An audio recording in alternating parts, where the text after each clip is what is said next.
NEET UG paper leak मामले में Patna CBI की टीम ने एक बार फिर से धनबाद के सुदामडीह थाना इलाके के एक तालाब में जांच के लिए पहुंची, जहां तालाब से एक बोरा बरामद हुआ।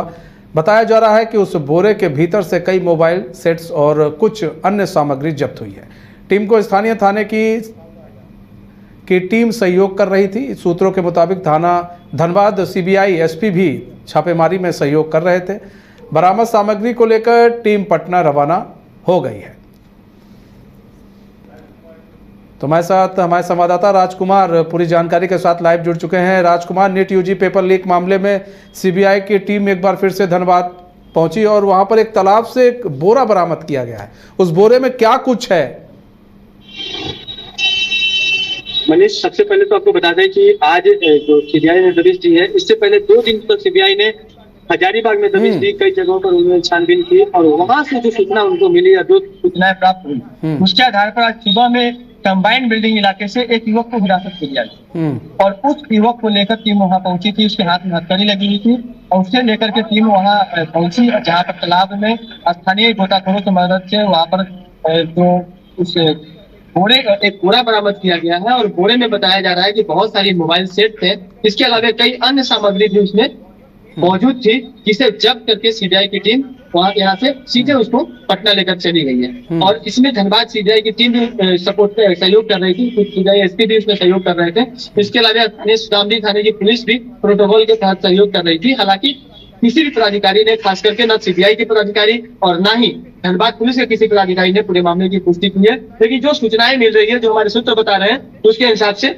लगातार जो सीबीआई की टीम है नीट यूजी मामले में जांच कर रही है और जांच का दायरा है वो आगे बढ़ रहा है। इससे पूर्व की अगर हम बात कर लें तो धनबाद में एक युवक को पहले भी हिरासत में लिया गया था। तो सगे भाई इस मामले से जुड़े हुए थे, इसमें डायरेक्ट वो पेपर लीक वाले मामले में जुड़े हुए थे, जिसमें सबसे पहले छोटे भाई की अरेस्टिंग हुई थी और बाद में उसी का दूसरा भाई जो है वो दूसरे जगह से अरेस्ट हुआ था।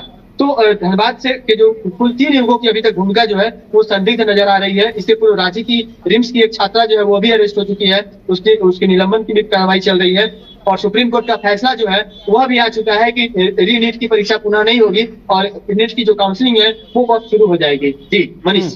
हाँ, ऐसे में देखिए यहाँ पर बात की जाए कि सीबीआई अपना दायरा अब जांच का और बढ़ा रहा है और देखिए जांच का दायरा बढ़ते बढ़ते अब एक तालाब तक पहुंच जाता है। वहां से एक बोरा मिलता है जिसमें कई मोबाइल सेट्स हैं और कुछ अन्य सामग्रियां भी बताई जा रही उससे बरामद हुई हैं। तो जो मोबाइल सेट से, क्या उन मोबाइल सेट से चूंकि अब बोरा तालाब में फेंका गया, क्या उसको रिकवर करके कुछ और भी इनपुट्स जो निकाले जाएंगे, खंगाले जाएंगे? और क्या कुछ सीबीआई का अब क्या आगे की रणनीति है?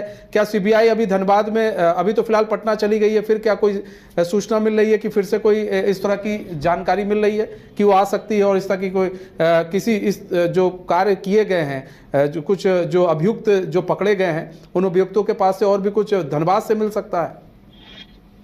देखिए मनीष, जिस तरह से सीबीआई की टीम काम कर रही है, भले ही इस टीम को सीबीआई पटना की टीम इस केस को देख रही है, लेकिन धनबाद सीबीआई की टीम लगातार उसके सहयोग में है, संपर्क में है और धनबाद इससे पूर्व भी जो छापेमारी हुई थी उसमें धनबाद सीबीआई की जो महत्वपूर्ण भूमिका रही थी और धनबाद पुलिस भी भरपूर सहयोग कर रही है इस मामले में। तो सीबीआई की जो भी जांच का जो कार्य है उसमें इन लोगों का जो सहयोग मिल रहा है, इससे फायदा यह होगा कि जो भी आज मोबाइल सेट बरामद हुए हैं उसका सीबीआर निकाला जाएगा, उसमें जो चैट है उसकी रिकवरी की जाएगी और यह देखा जाएगा कि कौन किससे कैसे और कब कनेक्ट हुआ, किन किन छात्रों को इसमें मदद पहुंचाई गई, किन किन अभ्यर्थियों को इसका लाभ मिला और वैसे अभ्यर्थी वैसे खास करके फॉरवर्ड गैंग से जुड़े हुए जो छात्र हैं जिन्होंने कुछ क्वेश्चन को सॉल्व किया था उन शामिल है। इन तमाम चीजों की जानकारी जो मोबाइल जो आज चीजें बरामद हुई है, उन तमाम चीजों से इसकी जानकारी निकल सकती है। सबसे बड़ी बात यह है कि अगर उसमें कुछ संवेदनशील जानकारी नहीं होती,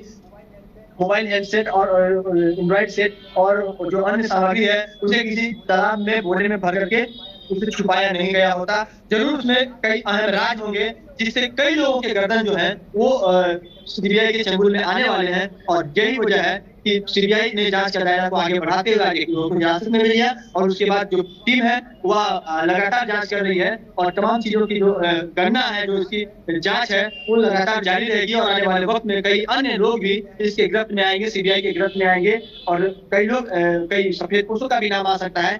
तो इस बात से भी इनका क्या एक चीज और भी हम राजकुमार समझना चाहेंगे, क्या कोई टेक्निकल टीम भी सीबीआई के साथ मौजूद थी, आई थी? क्योंकि अगर जैसे अगर किसी पूछताछ में पता किया गया होगा, सीबीआई ने पूछताछ की होगी तो अभियुक्तों ने बताया होगा, जिस भी अभियुक्त ने बताया होगा, जानकारी दी होगी कि भाई तालाब में एक बोरा है जिसमें मोबाइल है, तो क्या कोई टेक्निकल लोग भी उनके साथ सीबीआई के साथ मौजूद थे ताकि अगर कुछ ऐसी चीज़ें होती हैं तो वहाँ पर पता लगा सकें कि और भी कुछ चीज़ें तो नहीं हैं, क्या ये सारी चीज़ें काम लायक हैं कि नहीं है? कोई टेक्निकल टीम भी आई थी? देखिए, सीबीआई की टीम जब भी अनुसंधान करती है तो उसकी टेक्निकल विंग उसके साथ ही रहती है। इसके अलावा अलग अलग जो एक्सपर्ट, खासकर जो ईमानदार पुलिस ऑफिसर होते हैं, उन्हें ही सीबीआई में सौंपा जाता है। सीबीआई की प्रभार में या सीबीआई में उनकी डिप्रेशन होती है। तो कहीं ना कहीं इस मामले की तह तक सीबीआई धीरे धीरे पहुंच रही है और जब सीबीआई पूरे मामले की तह तक पहुंचेगी तो कहीं ना कहीं इस मामले को और अधिक जो है नजदीक तक जाकर के पुलिस को इस मामले का पूरा खुलासा करने में, सीबीआई को इस मामले का खुलासा करने में सहयोग मिलेगी और सीबीआई तमाम चीजों को सुप्रीम कोर्ट के रख सकेगी और सुप्रीम कोर्ट का जो फैसला है वो आने वाले वक्त में नाजिल साबित होगा। जब वो तभी संभव है जब सीबीआई दूध का दूध और पानी का पानी करके अदालत के सामने रखे। जी ठीक है, बहुत बहुत धन्यवाद राजकुमार हमारे साथ जुड़ने के लिए और तमाम जानकारी साझा करने के लिए। तो बढ़ते हैं अगली खबर की ओर। धनबाद में बढ़ रहे साइबर। कमाल करते हो जी, बच्चे घूमने की इतनी जिद कर रहे हैं और तुम हो कि तुम्हें फुर्सत ही नहीं मिल रही। अब इतनी गर्मी में जाए तो जाए कहाँ? इस गर्मी में मस्ती और फन का आ गया है परफेक्ट डेस्टिनेशन, वाइल्ड वादी, जहाँ है water park, bird park, flower park, trampoline park, amusement park, 250 feet लंबा, जिप लाइन और क्रिकेट स्टिमुलेशन का खूबसूरत नजारा। वाइल्ड वादी, 10 माइल चौक, रांची। वाइल्ड वादी यानी अनलिमिटेड फन और अनलिमिटेड मस्ती।